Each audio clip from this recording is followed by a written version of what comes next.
Radio María presenta su programa Jesús sana tus heridas. Conduce Octavio Escobar, psicólogo católico. Bienvenidos. Levántame, Señor Jesús, con la fuerza de tu amor. Levántame, Señor Jesús, porque caído estoy. Vamos a orar, a ponernos en la presencia del Señor, en el nombre del Padre, del Hijo, del Espíritu Santo. Amén.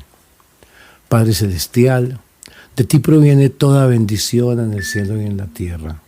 Señor, humildemente yo te pido perdón por mis pecados de pensamiento, de palabra, de obra y de omisión. Humildemente, Señor, te pido que tú tomes mis pecados en tu cruz. Te pido humildemente, Señor, que laves el dolor que hay en mi corazón. Te pido humildemente que nos unas a la iglesia del cielo, a la iglesia del purgatorio y a la iglesia de la tierra. Te pido humildemente, Señor, que entres en el corazón, que entres en el corazón, que entres en el corazón. Te pido humildemente, Señor, que nos ames, que envíes tu Santo Espíritu para que nos podamos abrir a tu palabra, que nos podamos abrir a este proceso de sanación. Te pido humildemente que seamos persistentes en la oración de sanación con la pasión. Te pido, Señor, que hoy seas tú el que reines en nuestro corazón, que yo tenga mi lengua a tu servicio, Señor, que mis palabras estén a tu servicio. Habla, Señor, que tu siervo escucha. Gloria al Padre, y al Hijo, y al Espíritu Santo, como era en el principio, ahora y siempre, por los siglos de los siglos. Amén. Hay experiencias que lo marcan a uno en la vida, experiencias dolorosas, experiencias impresionantes. Acabo de venir de una de ellas. Creo que es de las cosas más extraordinarias que he tenido que hacer en mi vida como psicólogo y como persona de fe. Quiero compartirlas hoy, por eso el tema de hoy quiero que sea el duelo.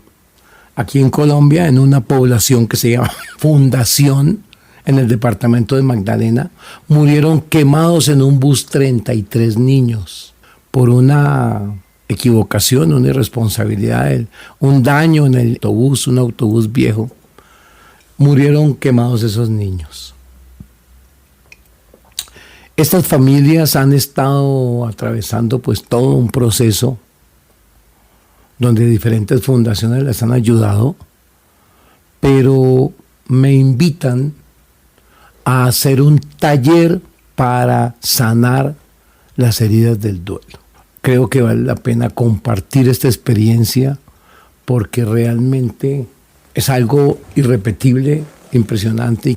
Se reúne a toda esta población, unas 100 personas, entre familiares directos, familiares indirectos, amigos, bueno, todo este grupo, un grupo grande, con quien se está haciendo todo un trabajo de desarrollo personal, desarrollo humano, porque desafortunadamente cuando estas tragedias suceden aparece todo. Los padres de las víctimas, las familias de las víctimas, personas que viven en ranchos, en invasiones, absolutamente abandonados en una situación terrible. Algunos ya en este momento tienen su casita porque gracias a eso como que el mundo se dio cuenta que había esa situación de miseria y les han ayudado a construir sus casas, a desarrollarlos. Es decir, la sociedad ha hecho más, el sector privado, las instituciones religiosas, que el sector público ha hecho mucho por estas familias. Entonces a mí me invita una fundación de la Iglesia Pentecostal de Colombia, una fundación que trabaja desarrollo humano, y me pide que los asesore y que desarrolle ese taller de duelo, porque realmente ha habido mucha agresión, mucho dolor, y ellos están preocupados porque estas personas pasados 8 meses todavía están en esa situación. La parte clave, me dicen qué necesita, y yo les digo, bueno, necesito lo normal, equipo de sonido, pero quiero trabajar con un muñeco plástico, un muñeco pequeño, plástico de un bebé. Elaborar el duelo, un proceso difícil, duro, porque además de dolor, además del duelo normal, estas personas tienen heridas. Hablé con una señora y lleva 15 años recibiendo maltrato del esposo, una persona violenta, muy agresiva. Otras personas tienen también una situación espiritual, digámoslo, complicada, personas que viven en unión libre, que han cambiado de pareja, este tipo de cosas como que comunes en el pueblo y que causan mucho más dolor, ¿no es cierto? Pero además encontramos heridas emocionales de la infancia desde el principio, heridas de dolor, heridas de maltrato, de abandono, de agresión y de abuso sexual. Con estas 200 personas más o menos divididas en dos grupos, un grupo iba por la mañana y otro grupo por la noche, a las 6 de la tarde, hacemos el taller. La primera parte del taller es como una sensibilización, de eso me ocupa el domingo, como crear empatía, que ellos sientan que son queridos, que son amados, que estamos interesados por la vida de ellos. Y en el segundo día, que es cuando realmente se hace el taller, que es lo fuerte, vamos a hacer un proceso colectivo de sanación del duelo. Entonces quiero compartir esta experiencia porque fue para mí sobrecogedora. Lo primero que hacemos es empezar hablando del perdón. Primero hacemos una oración, uno de los pastores hace una oración donde le pide a Dios que nos ilumine. Luego empiezo yo a trabajar todo lo que es el perdón, es decir, cómo para poder sanar una herida, para poder salir del sufrimiento, para poder romper esa cadena de odio hacia uno mismo, de dolor, pues lo primero que hay que hacer es perdonar. Es normal que en un duelo, cuando yo soy el padre y mi hijo murió en un accidente, yo me sienta muy culpable. Sin embargo, raras personas aceptan su culpabilidad. Es decir, las personas hacen una transferencia, desvían la atención, hacen una proyección y le atribuyen a cualquier otra persona. Normalmente los matrimonios se rompen, hay unos conflictos terribles. El marido le dice a la mujer, ¿para qué dejaste ir al niño? Es el colmo, tú lo mataste. La mujer dice, no, yo no fui. Y hay peleas, hay dolor, acusan a la iglesia, todos estos niños iban a esta iglesia, acusan al conductor, de todo. O sea, hay rabia, dolor, resentimiento, amargura. Entonces lo primero que yo hago es trabajar el perdón y motivar a través de una conferencia a que perdonen, ¿no es cierto? Es decir, lo primero es una conferencia donde trabajo el perdón. Y les hablo de que no podemos caminar en la vida llenos de dolor y llenos de resentimiento. Entonces hay un primer elemento que yo quiero compartir, que es el perdón. Es decir, cómo para poder sanar el corazón hay un paso importante que es el perdón. Creo que, no sé si lo hemos trabajado, ustedes me dirán, si hemos hablado específicamente del perdón. Creo que hoy es el momento de hablar. Y es que la sanación requiere como paso previo el perdón. Digamos que lo primero que tengo que hacer es limpiar mi corazón, es limpiar mi alma de resentimiento, es acudir a ser perdonado en la confesión. Ustedes ya saben, y hemos hablado de eso, cómo descubrir esos dolores olvidados, ocultos, es muy importante en el proceso de sanación. En otras palabras, la rabia, el odio, el resentimiento, la falta de perdón bloquean la sanación. Bloquean la sanación porque no podemos entrar dentro de nosotros, no podemos mirar nuestras heridas si al mismo tiempo estamos agrediendo, si sentimos rabia. Digamos que la rabia, el rencor, el resentimiento, la amargura hacia otra persona bloquean mi capacidad de sanar. De manera que cuando a mí me piden que yo haga un taller de sanación, tengo que trabajar como primer punto el perdón.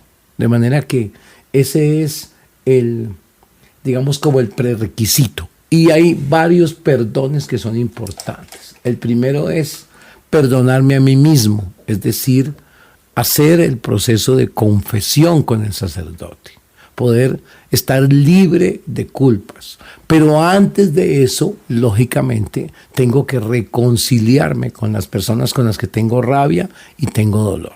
Tenemos una tarea que es romper la barrera del rencor, del odio, a través del perdón. Y el modelo de perdón es nuestro Señor Jesucristo. O sea, nosotros tenemos como maestro del perdón a nuestro Señor, que humildemente da el perdón a aquellos que lo condenaron, que lo clavaron, que lo crucificaron injustamente. El poder sanador de la confesión como una forma de perdón. Pero la confesión me pide que yo, antes de hacerla, me ponga en paz. Primer paso para la sanación, el perdón. Necesitamos, cuando tenemos una persona llena de rabia, llena de dolor, llena de heridas, pedirle que perdone. Y una manera de hacer ese ejercicio de perdón, que es muy sanador, es escribir una carta. La carta tiene 3 capítulos. Una carta a papá, otra carta a mamá y otra carta a cada una de las personas que nos han hecho daño y a cada uno de los maridos o mujeres que hemos tenido. La carta tiene 3 capítulos. Un capítulo dice, te agradezco. El capítulo 2 dice, te perdono. Y el capítulo 3 dice, te despido. Esa es mi metodología para perdón. Yo siento que cuando la gente escribe con esa intención, pone y logra sanar muchas heridas. Pone por escrito y logra sanar muchas heridas. Entonces es una carta dirigida a cada una de las personas con las que tenemos dolor. Pero siempre hay que hacerla con el padre, una para el papá y otra para la mamá, ¿verdad? Si somos hijos adoptivos, una para cada uno de los papás, serían 4 cartas. No, mi padre Raúl, son una carta para cada persona a la que usted tiene que perdonar. ¿Correcto? O sea que si usted lo maltrató a su abuela, una carta para su abuela. Si lo maltrató a su mamá, una carta para su mamá. Si lo abandonó a su papá, una carta. Es decir, para cada persona. Y con las personas, con las parejas que hemos tenido antes, también una carta. Sobre todo porque cuando hemos tenido relaciones sexuales con esas personas, necesitamos romper ese vínculo de carne. Cada carta con esos 3 capítulos. Los invito como una tarea del perdón, que es la primera parte que trabajé con esta población de personas que habían perdido a sus bebés, de mamás, papás, tíos, abuelos, todo eso, que habían perdido a sus bebés. Trabajé el perdón. Pero la metodología concreta que voy a ofrecerles hoy y que quiero compartir es hacer una carta con 3 capítulos. El primer capítulo, repito, es te agradezco, el segundo es te perdono y el tercero es te despido. Entonces la van a hacer una para papá y otra para mamá. Y si hay una persona que nos han hecho mucho daño, pues de una vez aprovechen y háganle su carta, ¿no es cierto? Teóricamente habría que hacerle una carta a todas las personas que nos han hecho daño, porque eso nos ayuda a romper. Lo que hacemos cuando nos hemos acostado, cuando hemos hecho el amor con una persona que no es nuestra esposa, ante Dios, es que hemos creado un vínculo de carne, y ese vínculo de carne necesitamos romperlo. La primera forma como se rompe, lógicamente, es en la confesión con un sacerdote. Pero luego, como hay una cantidad de ataduras y de vínculos que quedaron de esa relación, no digo vínculos buenos o malos, no soy nadie para juzgar, pero quedan vínculos, necesitamos romper esa relación, sanar esa relación, terminar esa relación. Es decir, es una tarea fuerte. Con papá y mamá logramos, si somos adultos, algo que quiero enfatizar, si somos adultos, necesitamos despedir a papá y a mamá. ¿En dónde está eso en la Escritura? A ver, ¿quién me dice que tengo que despedir a mi padre y a mi madre? Dejará el hombre a su padre y a su madre y serán con su mujer una sola carne. Bien, pero hay otra parte en Mateo donde el Señor dice, el que quiera más a su padre o a su madre o a sus hijos por encima mío, no es digno de mí. Bueno, si alguno quiere seguirme, deje a su padre y a su madre. Él respondió, déjame primero enterrar a mi padre. Deja que los muertos entierren a sus muertos. Tú vete a anunciar el reino de Dios. El que ama a su padre y a su madre más que a mí, no es digno de mí. El que ama a su padre o a su madre más que a mí, no es digno de mí. Y el que ama a su hijo o a su hija más que a mí, no es digno de mí. Esto es para los adultos, desde luego. Porque en los niños todavía no tienen la idea de Dios y para ellos el Padre es Dios. Entonces esto es muy importante aclarar que el Señor lo ha dirigido para adultos, ¿no es cierto? Sin embargo, a los niños les podemos hablar de que ellos amen mucho más a Dios que a los papás. Pero cuando este proceso madura, a mi modo de ver, ese Mateo 10, es cuando somos adultos, donde ya tenemos la autonomía de escoger. Porque mientras estamos sujetos a nuestros papás, no tenemos todavía la autonomía de escoger. Y anótenla por ahí, porque es muy importante a la hora del perdón.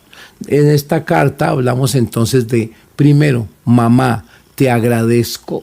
Segundo, te perdono por esto y esto y esto, con todo detalle. Y tercero, te despido, porque voy a amar más a Jesús. O sea, tú ya no eres mi ídolo, ya no eres la persona que yo más amo. Esto es muy importante y es muy doloroso para las personas que tienen muchos apegos familiares. Las mamás que dicen, por mis hijos moriría, pero por Dios no, y cosas así. Entonces es muy importante, como tarea les voy a pedir, Gabriel, vínculos de carne. Con cada persona que yo he hecho el amor, que yo he tenido relaciones sexuales, he creado un vínculo de carne. No besitos, ¿no es cierto? De Tania, no. Yo creo que si quieres despedirlo, despídelo, porque eso no te hace daño. Pero los vínculos de carne son fuertes, nos atan. San Pablo dice, ¿no saben que cuando se unen a una prostituta se hacen una sola carne con ella? Entonces aquí tenemos algo muy importante que Dios nos pide, el desapego a las criaturas. El desapego a las criaturas, ¿correcto? Es decir, que no tengamos ídolos. Entonces, esta carta nos ayuda a despedir a los ídolos y nos ayuda a poner a papá y a mamá en su puesto. El puesto es, si yo soy adulto, los amo, ellos los respeto, los honro, pero ellos son prójimos, yo no dependo de ellos. Ellos no pueden controlar mi vida, porque yo tengo que escoger si sigo el camino moral de Cristo o si sigo el camino moral de mis papás.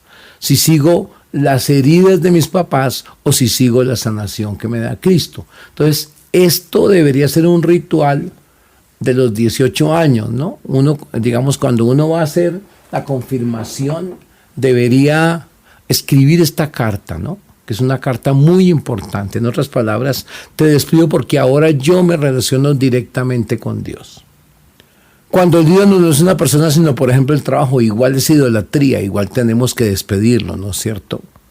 Hay personas que ponen su trabajo por encima de Dios o que ponen su trabajo por encima de sus hijos, o sea, es un problema de prioridades. Pero aquí vamos a hablar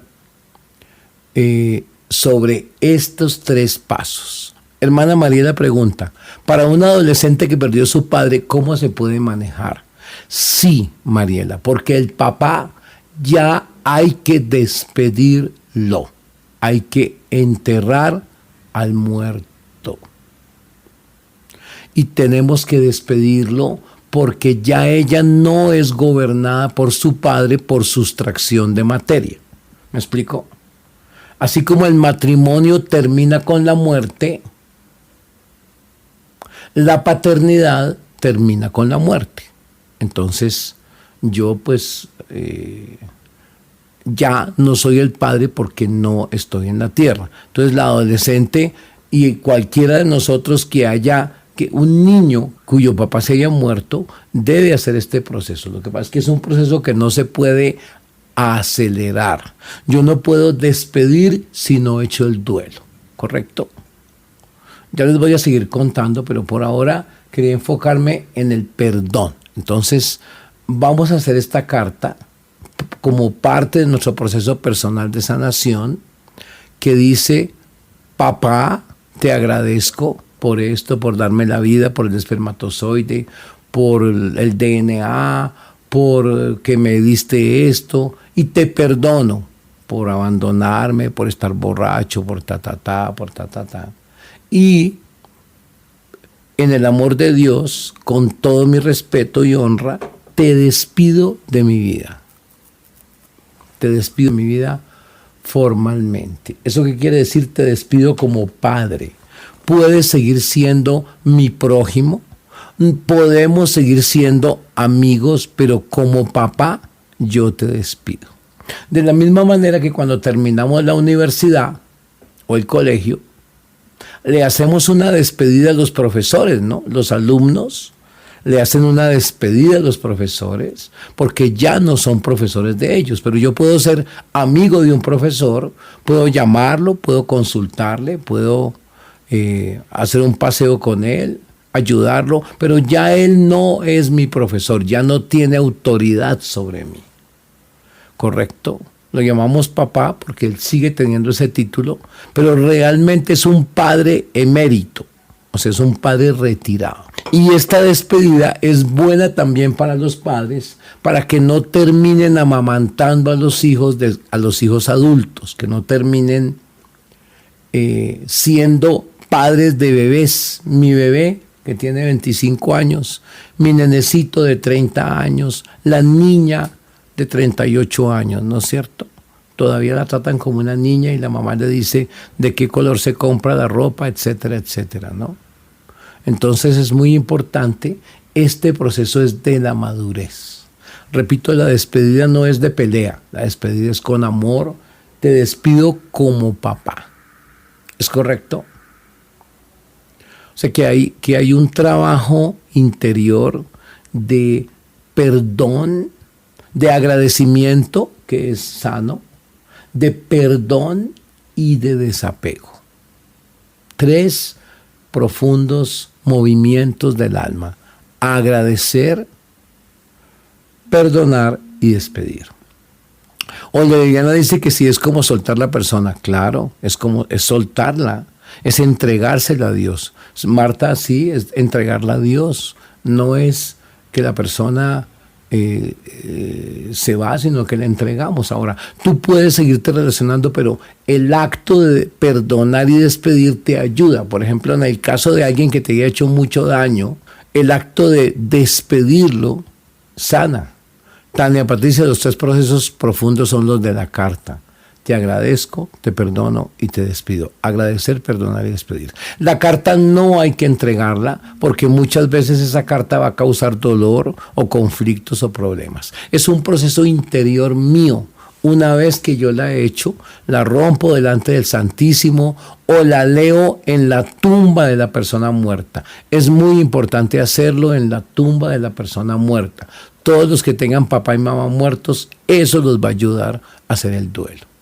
Entonces pasa, dice Andrea, a la categoría de prójimo, ¿no? Y es muy bueno porque ahí ya podemos relacionarnos de adulto a adulto. Entonces nosotros tenemos que honrar a nuestros padres, que es lo que dice Andrea. Tenemos que honrarlos, cuidarlos, protegerlos, pero ya no dependemos de ellos. Atención, como adultos los honramos y los cuidamos de adulto a adulto. Mientras que cuando yo soy menor, niño, los honro como niño, los obedezco. La carta igual si están vivos. Esto es el primer paso para resolver el duelo, que es el proceso de perdón. Porque, por ejemplo, a mi papá lo asesinaron. ¿Yo qué tengo que hacer inmediatamente? Perdonar.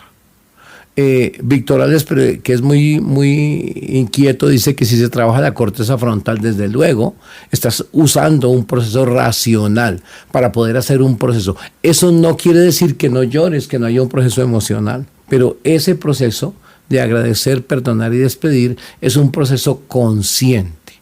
Puede que, dice Andrea, con unos papás viejitos los cuides ya como niños, o sea, la relación se invierte, ¿no es cierto? Pero eso no es el objetivo de la carta. El objetivo de la carta es que tú hagas un proceso normal de despedir para que no haya rencor y que tampoco haya dependencia que ya no funciona. ¿Correcto? Con los padres, dice Gabriel, tenemos que honrar, es decir, tenemos que respetar, ¿sí? Tenemos que respetarlos, tenemos que cuidarlos, tenemos que darles la posición que tienen. Pero la despedida es la despedida del mandato. Vamos a suponer el Papa Benedicto ya no manda en la iglesia, lo seguimos llamando Santo Padre Benedicto, pero él ya no manda en la iglesia. O sea, si a él se le ocurre escribir una encíclica diciendo a partir de mañana hay que hacer esto, esa encíclica ya no es, porque ya lo despedimos como papa. Él renunció, ¿correcto? Después de escribir la carta se puede pedir a la persona que lo lea y sienta sus emociones. Claro, Mariela, todo esto es material para trabajar con la persona. Repito, la tarea es escribir una carta a papá y mamá. Los que están muy juiciosos y tienen el espacio, aprovechen y escríbanle la carta a las parejas con las que han tenido relaciones sexuales. Y lógico, excluyendo a la esposa, ¿no? Porque usted no va a despedir a su esposa ni a su esposo con el que está casado. Entonces no aplica. Podemos hacer, si estás viviendo con tu esposo o esposa, sí podemos hacer te agradezco y te perdono. Eso es muy importante, ¿no? Y digamos que para un esposo sería te agradezco, te perdono y renuevo mis votos. Sería muy linda una carta así, ¿no? Del esposo a la esposa y viceversa. Te agradezco, te perdono y renuevo mis votos. La otra carta es a las personas que nos han hecho daño, a los que nos han abusado, a los que nos maltrataron, a los que nos robaron, con todos los que tenemos rabia. Entonces vale la pena hacer una lista de las personas a las que tenemos que perdonar. Esa lista para una persona de 30 años puede ser fácilmente de 100 personas. A mí me salieron como 200. ¿Por qué? Porque muchas personas nos maltratan a lo largo del tiempo. Tarea sería hacer la lista y empezar a hacer las cartas. Les voy a pedir un favor, no lo dejen pasar de mañana. Si quieren hoy, si tienen tiempo hoy y les queda todavía un ratico despiertos de vigilia, hagan por lo menos una carta con esos 3 capítulos. Te agradezco, te perdono y te despido al papá o a la mamá. En esa carta tenemos que poner todo, todo, todo. Los dolores, las rabias, los recuerdos, lo que pasó en la primera comunión, que tú no viniste a mi primera comunión, que no me bautizaste sino tarde, que no me diste el apellido, que no me amaste, que esto, que lo otro. Es decir, necesitamos recoger todo el dolor que hay por ahí guardado, intentar sacarlo a la conciencia. Si esa persona te sigue haciendo eso, entonces, tienes que huir de ahí, ¿verdad? Tienes que salir de ahí. O sea, es muy importante entender. Vamos a suponer el caso que voy a ponerle carne y hueso a la propuesta de Andrea. Hay una señora cuyo marido la golpea, entonces ella le hace una carta, ¿no? Te agradezco y te perdono. Y si es un salvaje, pues te despido, ¿no? Porque ella tiene que cuidarse. Pero supongamos que hay un adulto que vive con la mamá y la mamá lo maltrata, lo grita, lo agrede. Pues es importante que cuide a la mamá, pero que no necesariamente viva con ella. Cuando las figuras de autoridad son maltratadoras o dañinas, es sano decirle a la persona que viva aparte. Pero por eso te estoy diciendo, a veces tú tienes que huir. Entonces hay una historia sobre el perdón muy interesante, y es que una persona entró a una jaula de un león y el león le mordió un brazo. Y esta persona, que era muy creyente, ¿qué hizo? Salió corriendo. Muy bien, hermana Mariela, salió corriendo. Era muy creyente y es posible que lo haya perdonado, pero eso no implica que tú no te protejas. Pero si hay parientes, ahí tenemos algo muy importante. Tú tienes la opción de no verlo. No es una obligación verlo. Y puedes no ver, por ejemplo, les voy a poner un caso extremo. Hay una niña que fue abusada por un tío.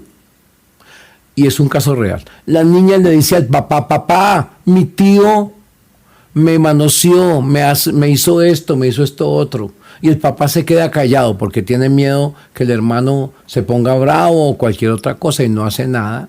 De manera que la niña sigue viviendo al tío y viendo al cómplice. Cuando la niña llega a la edad adulta, ella tiene todo el derecho de ponerle una raya al tío y de no volverlo a ver. ¿Sí? Pero es importante huir de las situaciones de maltrato. No quiere decir que nosotros tengamos que ser mansos y no astutos.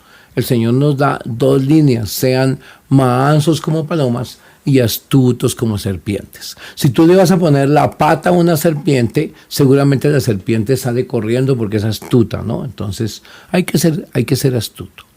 Se le ofrecen al Señor, sí. Si tú quieres ser alma víctima, Tania, puede ser otro camino, tienes que gozar con ese dolor. Si sufres, no eres alma víctima.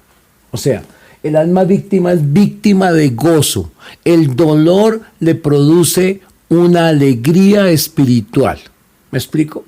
Hay gente que dice, ay, mi marido me maltrata, me golpea, pero yo todo esto, lo que me hace ese desgraciado, yo se lo ofrezco al Señor, me lo odio, maldito. Pues no eres alma víctima, ¿no? El alma víctima está en paz, ríe ante el Señor y todos los dolores los acepta con pasividad, con alegría espiritual. O sea, si quieres ser alma víctima, te toca sanar completamente tus heridas para poder alegrarte en Dios. Pero masoquismo es soportar la maldad sin que eso mejore nada. Es más, a veces el malvado o la persona que nos hiere aumenta el maltrato cuando ve que nosotros no hacemos nada. Entonces, huir. Por ejemplo, cuando yo veo hijas que son odiadas por las mamás, voy a escribir un libro, una novela que se llama Mi madre me odia. ¿Sí? Porque es un caso terrible. Mamás que odian a las hijas mujeres y ensalzan e idolatran a los hijos varones, ¿no? Es un caso especial.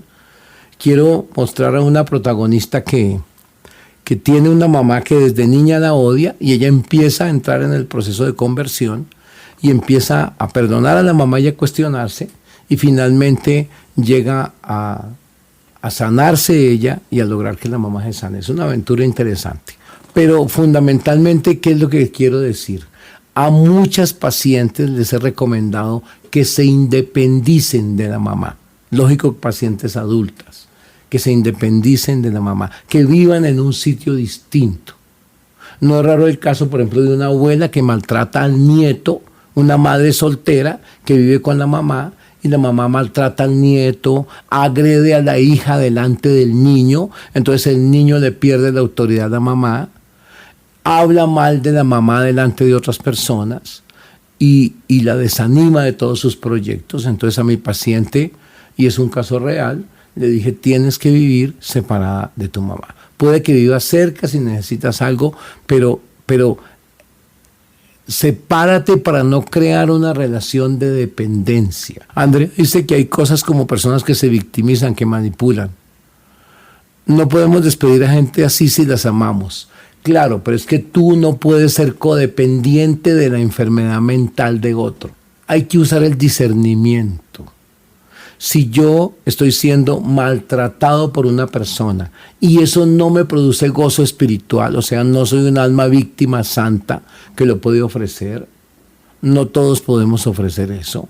Es más, la mayoría de la gente sufre y se maltrata y se enferma por los maltratos de otro. Por ejemplo, yo a una mujer cuyo marido la golpea, le rompe el tabique, No le puedo decir, sea alma víctima, mijita, sea alma víctima. Porque estaría forzándola a una situación que es injusta, ¿no es cierto? Que es objetivamente injusta. Entonces hay que mirar, hay que evaluar cada caso. O sea, no hay reglas generales, pero sí hay que tener discernimiento de que si una persona me hace daño, yo prefiero no vivir con ella. La puedo ayudar de otras maneras, pero no dañarme yo. Por ejemplo, hay mamás que son agredidas y se les daña su capacidad de amar a sus hijos. Aquí tenemos algo importante: agradecer, perdonar y despedir, como primer paso del perdón. Que Dios los bendiga en el nombre del Padre, del Hijo y del Espíritu Santo. Amén. Radio María presentó su programa Jesús sana tus heridas, conducido por Octavio Escobar, psicólogo católico. Les esperamos la próxima semana aquí en Radio María. Con la fuerza de tu amor, levántame,